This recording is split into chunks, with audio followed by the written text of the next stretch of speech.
And I know that you had an extensive dialogue with my colleague, Mr. Stubbe, on the situation with Matt Taibbi and a lot of the eyebrows that raised, that all of a sudden here he is testifying on a sensitive issue dealing with the administration, and suddenly he has an IRS agent at his door.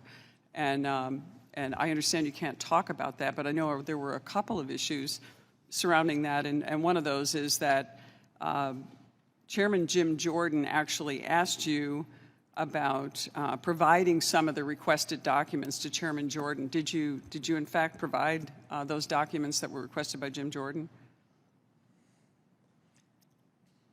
I need to check, and I'm not sure I can answer that question in this setting. Well, let me ask you. This is a document request, response, and answer. So you should be able to answer that question.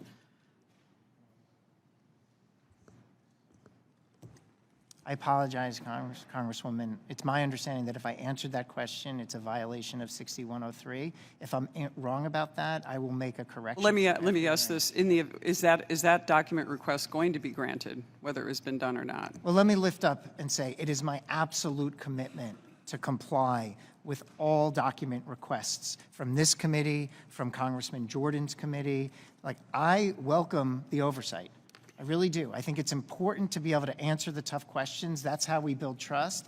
And Congressman Tenney, you said it, there's this power dynamic. And one of the ways we can reduce that power dynamic is making sure that we're complying with oversight entity requests, and that is my commitment. Right, and I appreciate you're sensitive to that issue as well, but let me ask you this, and was the IRS agent that showed up at Mr. Taibbi's door armed with a weapon?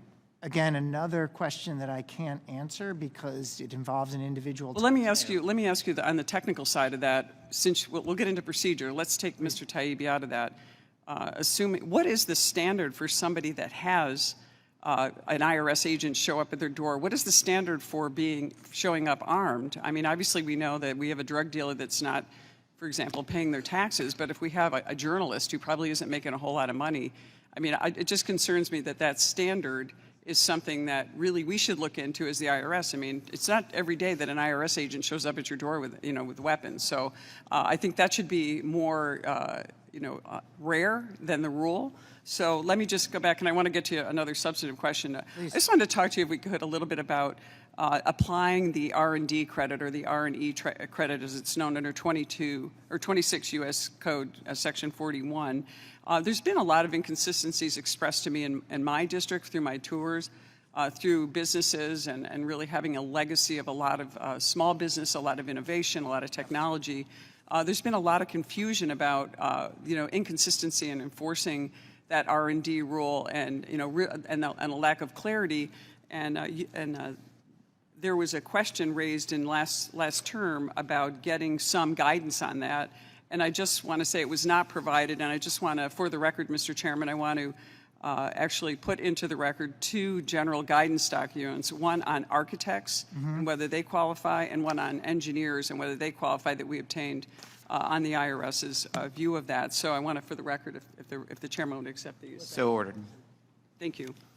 I just want to so where are we going with this R&D credit? I mean, we're in a situation, we have the IRA pass, we have all these tax credits we want to see innovation, we want to see our supply chains come back, we want to get ourselves in a better situation against some of our competitors and adversaries like China on innovation.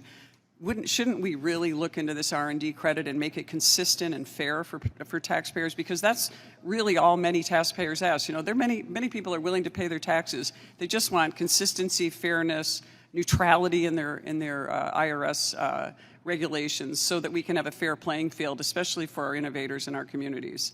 Would you agree with that assessment? I agree, and as you were talking earlier, Congresswoman, about the power dynamic, I reached for, some people carry around the Constitution of the United States, and I certainly respect them doing that. I carry around the Taxpayer Bill of Rights, and I make sure that I'm reminded of what my responsibility is as the IRS Commissioner to make sure that we're protecting those rights. And a lot of those rights deal with things like the right to know what you owe and what you're entitled to.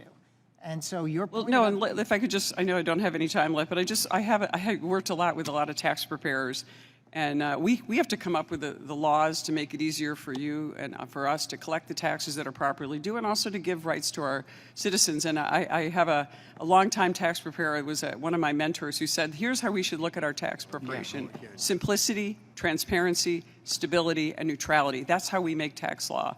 Agreed. And I think that's something that the IRS and you as the new commissioner would be grateful if you could look up and make that kind of policy based on those rules of the road, which are so simple and really what we're all looking for fairness. So we got to wrap it up. I know my time is up, and I thank you so much for your service. I appreciate it.